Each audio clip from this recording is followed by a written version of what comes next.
Welcome to the show. I'm Jerome Cleary, and today's show is going to be about historic preservation. A lot of people live in different cities, but in West Hollywood especially, we have a lot of passionate people and residents who live here who think it's super important to have things preserved for many different reasons. And we have two great guests. We have with us Roy Rogers Oldenkamp, who's the Vice President of the Historic Preservation Alliance. Is that right? West Hollywood. West Hollywood. West Hollywood Preservation Alliance. West Hollywood Preservation Alliance. And also we have with us Charlie Fisher, who's historic preservation expert. Yeah. So welcome, guys. Oh, thank you.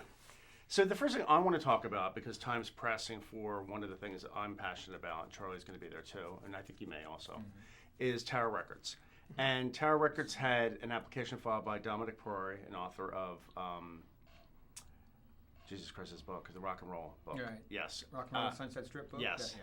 Yeah. And he filed the application. We had two great meetings in March and April with the Historic Preservation Commission, and they decided that it did have all the merits of historic preservation, but they got hung up on mere aesthetics of paint color and some advertising signage. Right. So then I wanted Dominic, when we discussed it, we were hoping he would appeal it. He was so busy under a book deadline that it ended up I appealed it.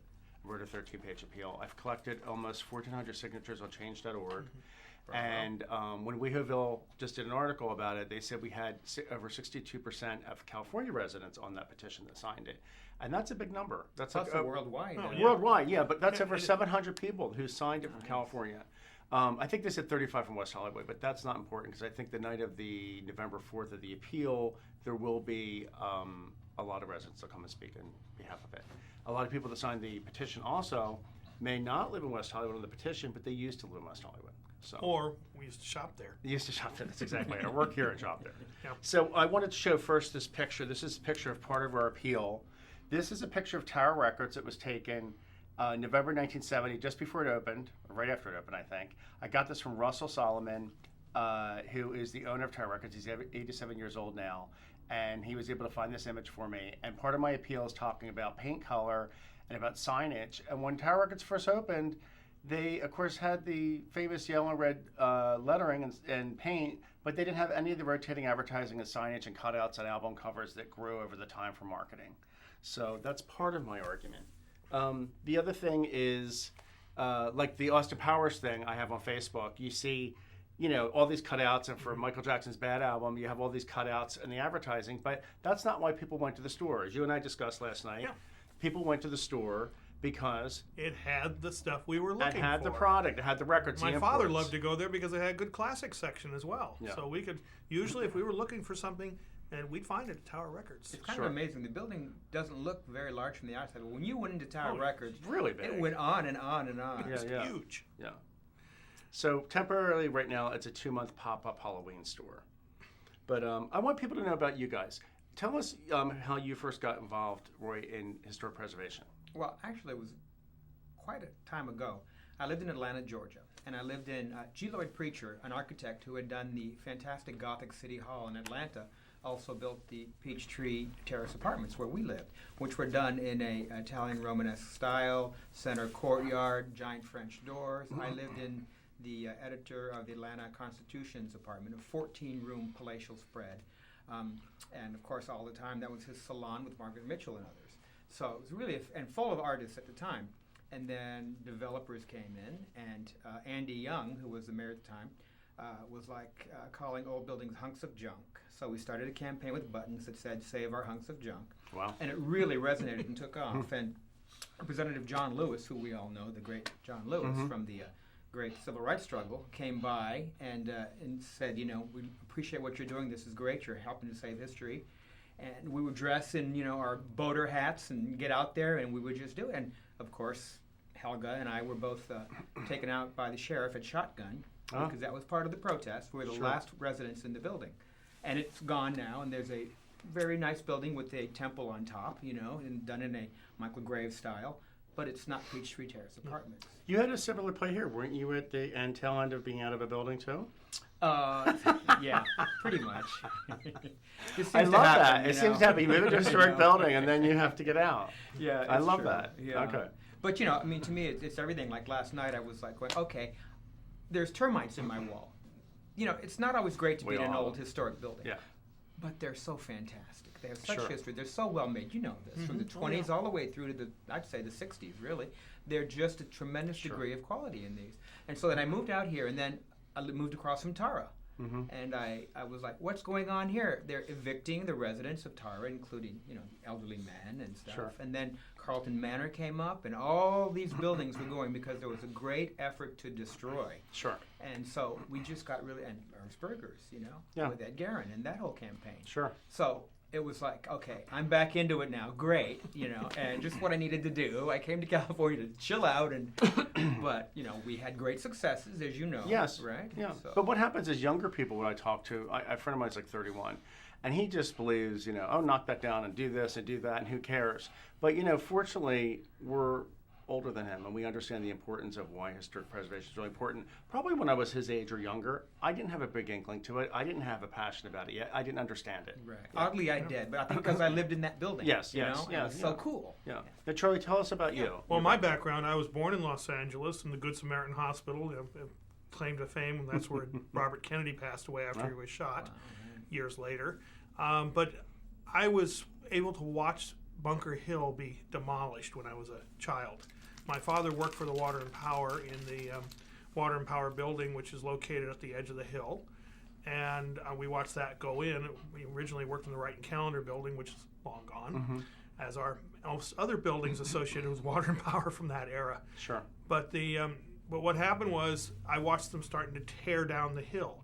I had, of course, my favorite houses, and one day one of them was going down, and the other one went down a week later. And this is what happened. Bunker Hill was just literally destroyed. They weren't moved; they were demolished. There were two houses moved to Heritage Square, and then they were both burned by vandals. So the result was that virtually I think there's one house left that was moved into Angelino Heights in the 20s. And that's about the only house that's left from Bunker Hill now. Wow. So basically, I became fascinated with trying to preserve this. We've been fighting the Long Beach Freeway since I was a kid. This has been a long-term process. Caltrans and their predecessors have been trying to push this freeway solidly since 1949. It was actually originally thought up about 37. Wow. So we're looking at a very long battle here, and now, of course, we're fighting the tunnel, which would undermine everything and cause all sorts of pollution. But going back to historic preservation, Sure. I got involved more heavily with it back in the 1980s. When I joined the Highland Park Heritage Trust, I was one of the earliest members. I was president a couple of years later. Wow. And in that organization, we realized we were losing Highland Park. The big box apartments were starting to come in. We were losing the craftsman houses. We were losing a number of things. And of course, there was what one of our friends called the stucco bird, which would come in and take a craftsman or a Victorian and stucco it over and put in aluminum sliders. That was a thing then. Now it's vinyl, which is even just as Worse. bad, if not worse. Yeah. And we realized we were going to lose our community. My wife and I bought a house which is now 105 years old, and at the time it was in its 70s. And we were fascinated with this house. We went about trying to fix it up and everything. And so with the trust, we started a project to get the area declared what's called a historic preservation overlay zone in Los Angeles. And by the time we were finished, it was declared in 1994, and it's the largest historic preservation overlay zone in the city, and the only one to include a major commercial strip. Wow. Which was we weren't planning on commercial, it just kind of worked out that way, and Sure. we got it. Sure. So and then we expanded it recently to include the town of Garbanza. So it's now called the Highland Park Garbanza HPOZ. Oh. So in the process to make the argument, I started writing historic cultural monument nominations within Highland Park, and we nominated 12 houses initially. Well, initially we did 10 houses, including my own and a few others of our board members and all. And then in the process, 2 others came under the gun for demolition, so we threw those into the mix. And we got them all declared. We actually hold the record. There were 12 houses in Highland Park declared on one day by the city council. Oh my God. And there was a 15th house, which happened to be the Eames house out in Pacific Palisades, Case Study House number 8. Wow. So there were 13 declared that day, and I think that is still the record. Wow. It may be beat this year because 12 USC buildings have been nominated, and they're working their way through Wow. right now. And if anything else gets thrown in at the time, it may tie or break that record. And this is how I heard about you when I asked around who could help me, write a historic preservation application, who could do this or anything, your name always came up. Yeah. And of course, the timing was awful because you. Yeah, every time I would reach you, like, Well, you really contacted busy. me right when I was in the middle of the great lost cause, the National Theater over Yes. in Westwood. Yeah. But isn't the timing always bad? It is Yeah. always Yeah. bad. Yeah. Yes, it is. It Well, is. one day here it was. I was telling, just before we started to film this episode, I was telling Roy that I didn't feel like, am I capable? Can I write an appeal? Do I know how to do this thing? And I was depending on Dominic. He was going to do the appeal, but he was so busy that it fell on my Yeah. lap, and I figured it out and did do it. And I did Yeah, a great that's what job. you have to Yeah, do sometimes. yeah. I know we're constantly dealing. I've got a thing going here, like I may have something going in Ventura County, Sure. and something going in Sierra Madre at the same time. Sure. And I'm all over the place just because that's my work. Yes. Yeah. And it has been my work for almost a decade now. Before that, it was all volunteer. Now, you're going to come speak on November 4th for Tower Yes. Records. So you and I were talking about last night about the Historic Preservation Commission has got hung up on paint. On signage and stuff. Signage, but let's first discuss paint. Yeah. I wrote in the appeal, because you and I consulted about this, I wrote in the appeal that this was not the paint of a famous muralist like Shepherd Ferry or the Sistine Chapel. This was just yellow red paint. It was advertising that could Yes, be put back if yes. you had and to. also but- there's white paint over it now, and you can peeking through, there's red Yeah. coming through. Well, the thing is that it really is this is a social history. Sure. The Tower Records building, essentially, what you see is, if you want to show the picture again, Here. what you see on that building is you take away the Tower Records sign, and that's what you see. And the building is The exactly building the way is it pretty much exactly The the same. chevron columns are there in the front? Yeah. Yeah. Yeah, It's the, really more intricate than I yeah. remembered it. It You know, you got conveys exactly. it conveys its history. And I did fairly recently, I did 2 nominations for the city of Los Angeles, which would kind of fall into this category. One was called the Venice West Cafe, and that was a little cafe of the beat movement back in the 50s, 60s, Sure. mostly 60s. And it was like the last of the place. The Doors used to hang out there. Allen Ginsberg used to hang out there. This was kind of the in place where they used to hang out and do poetry and everything get busted. The police outlawed bongos at one point on the beach because it was Before Matthew crazy. McConaughey. Yeah, and it disappeared in 1966. Oh.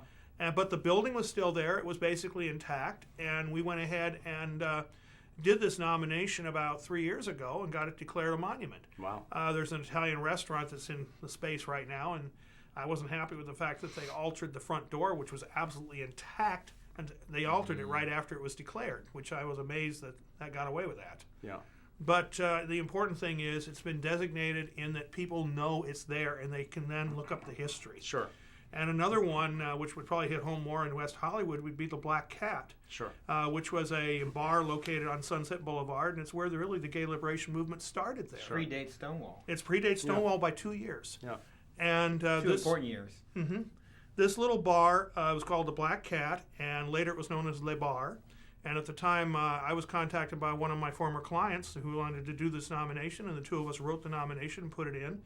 And the bar was still there. Le Bar was still there. The other half of the building had always been a laundromat.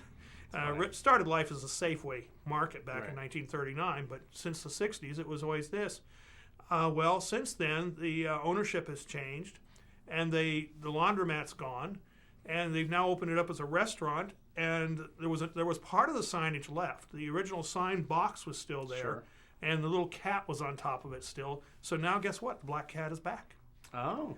Yeah, you can go down there and you see the Black Cat. Where's it located exactly? It's located at Sunset and Hyperion. That's right. That's right.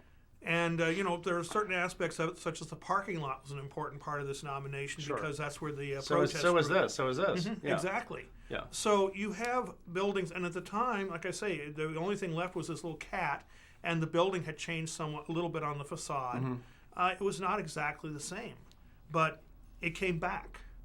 The important thing is when you're designating a monument of social history, you have to be able to look at it. Does it still convey what it was, and can it still be utilized as a definition of that history? Sure. Tower Records has a very definite social history in our in our psyche. I mean, all of us who grew up in Los Angeles and other parts of the state, but especially Los Angeles, Right. we knew Tower Records. 36 years. For a long time, that was the only Tower Records, and then they began to open up others, Well, and I think they went too fast. This one became the one that was not really the flagship. It became the flagship because if you were going to do a live performance in the store, outside the store, on the roof, or you were going to sign an album, or you're going to release, or something was going to happen. It was going to happen at this store. Exactly. Yeah. I mean, literally, it opened at the time, around the same time in the years that the Roxy and the Rainbow Room opened. Yeah. Yeah, I mean, it's part of that whole era. 1970s were a very critical time historically with rock and roll. And when these buildings are gone, they're gone. Yeah. And a lot of them are. And here's the worst part. The Historic Preservation Commission thought, well, you know what? How about a good plaque, or how about a good sign, or a corner or something? But the problem is outside the whiskey, there's a giant, dingy tan and brown sign that is supposed to be a plaque or a sign. And it says Elmer Valentine for the whiskey. But it's so up high, I had never seen it all the years I lived here. One day I'm across the street with my dog. I go like this in the heat. I'm like looking. I'm like, what is this? I'm looking. I'm thinking, I haven't seen it for the 27 years I've lived here, and I just happen to notice it now. It's so high up and out of the way, and just nothing special about it. Well, Jerome, what's your end goal? What do you want preserved? My end goal is to preserve the store and the lot and the location, the whole thing. As is. As is. Right. And you understand it's super valuable. Yes. As far as the land, yes, which works against it. Yes. Also working against it is the issue. And I was in the historic preservation session when they discussed this finding. Of course. And it's a tough call for them, for any president. It is a tough call, but remember the 3 bungalows that were on Palm? The guy wanted to build condos, and they preserved 2 of the bungalows. They did. Right, and that was against a property owner's ownership and wish. There is precedent. Yeah. Well, if we want to even a little bit further, we have what are called site designations. We don't want to go there with Tower Records. But sometimes you have an event took place many years ago, and there's an importance. A recent one in Los Angeles would be the Tuna Canyon Detention Center, which was a detention center during World War II for Italian, German, and Japanese citizens. Right. And there's nothing left of it. It's a golf course now. I read the article in the LA Times. Yeah. Yes, and the commission actually, they had a problem with it. The Los Angeles Commission had a problem with this thing because there was nothing left. Right. And they finally decided to not declare it because one of the commissioners kind of felt that the whole thing was to stop the development that was supposed to go through. It's not going to stop that development because there's nothing left. Sure. But the council opted to declare it. Yeah. So, but this is a little different because you still have a resource. The commission was having problems because the resource was gone. Right. So the council countermanded the. This particular one. Rare. Well, this particular nomination had actually started in council. Councilman Arlecon had pushed this nomination initially, so it had to go back to council. Otherwise, if it's a normal nomination, it won't go to council in LA. It'll just. If it's turned down by the commission, that's it. Ours goes to Historic Preservation Commission, and then either way, no matter what, it goes to council. So if like for the Spagos, at the time there was only 5 Historic Preservation Commissioners. They unanimously voted in 2 meetings to preserve Spagos. It went to the council, and then council voted it down. Yeah, so, which can always happen. Too, right? I did a gas station out on Beverly. It was a 1940, Whittier's Texaco station, we called it. I did it for the owner. There was absolutely no opposition to it or anything. And the councilman in whose district it is, who will remain nameless, but he has a lot of Griffith Park, decided that the station didn't look that great. Oh. Because it needed a paint job, and it was kind of the guy's slowly restoring it. So he actually stopped it in council. Oh, my God. And it didn't get turned down, but it got received and filed, which means literally it got turned down. Well, that's kind of the ugly secret, is that council, these people are by no means necessarily aesthetes or scholars in any way, and yet they have the final say. And often they do seem to ignore the people who are more informed, who are going towards this goal. Right. And I think often it's because of financial merit. Well, I'm going to say a couple of things. It's interesting that last year the developer tried twice, 2 different times, to get this humongous project done. It was like 5 stories. It was going to have David Barton Gym and everything. Right. And the council and Heilman and everybody, John Heilman, thought it wasn't the right tenant. Plus we had a traffic study that said there was going to be 1,200 cars in and out of there every day, and there was going to be 550 U-turns on Sunset all day long, which is like a car every minute. And because of that, and the crazy billboards and the signage, electronic billboards, where most of the income was going to come from for his rent or his income, they turned it down twice. Now, John Altschul, ironically, he says to me, you have really good timing now. He thinks it's much better timing with this application that's coming up because of what just happened last year. Twice they try to put together this giant development that in 2013 and in the future, there's not enough room in this neighborhood for anything other than this 1-story building. Yeah. You can't handle Horn, Sunset, and Holloway and all the traffic and gridlock and then add even more. You'd never get down the street. And first responders, it just would never happen. Yep. Yeah. So maybe we'll see what happens. I'm hoping that the city council will be open-minded enough to really listen and think about what the options are. I got a question: Does West Hollywood have districts? No. So it's at large. Yeah, we're at large. You know, Los Angeles, of course, is district Right. city council. We just so need majority votes. we out of the have 5. one we're dealing with right now, which is a market. It's a 1960s Googie style market. It's like one of maybe 3 or 4 left Sure. in the city. Superior Foods. Well, Superior owns it. Yes, it was originally a Shoppers, designed by Ronald Cleveland of Leach Cleveland and Associates. It's an incredible building, and yet the owners, lessees, Superior, decided, it's due for a redo, and we are going to give you a Craftsman. And you have a Craftsman neighborhood. We're going to give you a Craftsman. Gee, you guys approved a Craftsman Jack in the Box. I said, yes, we did. We approved a Craftsman Jack in the Box that replaced a burned out muffler shop. No, you're trying to take away a historic building and give us a pseudo-historic building. Sure. And, it's like patronizing the neighborhood. Well, the neighborhood's not happy about it. Sure. And we have a petition, also another one on change.org. I hope people will sign it, asking, because we have one councilman, Right. Gil Cedillo. Right. This is his district, and Gil Cedillo is going to have to support This is the one I signed off of Facebook. This is the Yeah. one you signed on Yeah, Facebook. yeah. Yes. When does this come up? It's coming up to the Plum, which is the Planning and Land Use Committee of the LA City Council on the 22nd of this month. What day is that? It's a Tuesday And where is it? It will be at City Hall, room 350. At what time? It will be 2 o'clock, 2:30. Okay. Yeah, it's a regular Plum meeting, and what we're doing is we're supposed to be meeting, try and work this thing out.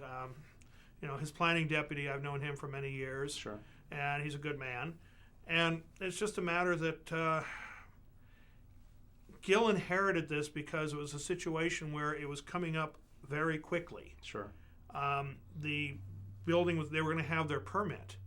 So we had to go to Ed Reyes, Gil's predecessor, and ask him, can you take this to council? So we actually initiated the nomination in council, and the real reason for that was because we would have lost the building. I did a nomination several years ago for Llewellyn's Cadillac out on Wilshire.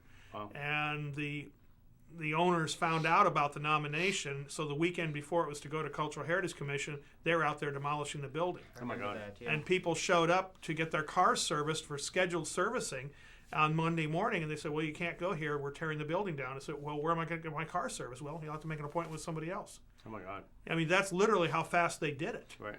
And they went out there and they carefully removed every character-defining feature of the building. Now, normally you do a demolition like this, what's the first thing you do? Asbestos abatement. They weren't doing asbestos Right. abatement. They were doing character-defining feature abatement. Right. So, so we went to Ed Reyes, asked him, let's get this nominated and get it under consideration with the city beforehand, so we could preserve it. So it would have gone back to council regardless, but it's got a unanimous vote by the Cultural Heritage Commission. Wow. When the opponents came up and made their argument, it was one of the weakest arguments I've ever heard. Sure. The lawyer involved, and I've known this man for almost 30 years. He used to be very big into preservation. He's not so much now. Sure. But he understands things, and he tried basically basing it on surveys and things like this. And a lot of here, this building probably never kicked up in a survey tower. No, actually it did. It did? I'm almost sure it did because they were going over stuff. I just think that a lot of stuff in these surveys that we've had since '87, they would change. When they would redo them, some stuff would disappear again or be off the list. And they're unofficial because there has not been an official Right. commercial building cultural resource survey done by the city who claims they can't afford it. Well, it's a lot of times what happens with the surveys, in the case of the Luckies, we call it Luckies because that's what it was most of its life. The Shoppers building was never looked at because when the HPOZ went in, we had a period of significance that ended in 1941.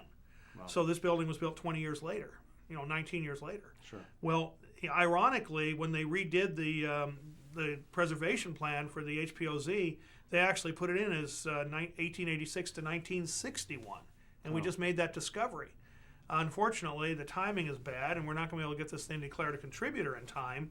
So we're trying to get Mr. Cedillo to follow through on it, Right. and support it. and we really don't Amazing. understand why he would go against it. But Should they call his office, or does that? I would say sign the petition, put comments on the petition. Are you running the petition? Actually, the man running the petition is Antonio Castillo. Tony Castillo, who's a planner here in West Hollywood. Right, but he should be like I'm doing. Every week they tell you what to do. Have a call-in, have an email, and they tell you what to do each week with your campaign. What's That's the what I've been petition doing. called? The petition is essentially called Gil Cedillo, please save the historic Googie style market. You'll find it. Yeah. You'll find it. It's, Change.org. Yeah. it's very easy to find on Yeah, on I change.org. found it, so anyone can find it.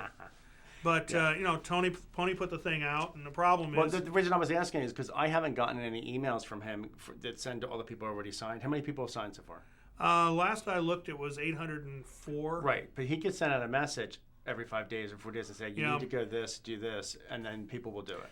Yeah, well, we have the whole board of the trust involved with this Sure, one too, sure. the HPHT, Yeah. and we also have a manual petition which has a couple hundred signatures as well. Sure, so sure. we're looking at, by the time we're through, it's going to be over 1,000. Thank signatures. God for Change.org, because I'm going to tell you, if I didn't put that together, I did some mere encouragement on Facebook. I paid for some promotions and stuff, but the real bottom line is, thank God for that website, because people can sign. They can. I've had almost 1,400 signatures, over 400 comments, really passionate comments, and I have access to these people to ask them to help support and go forward.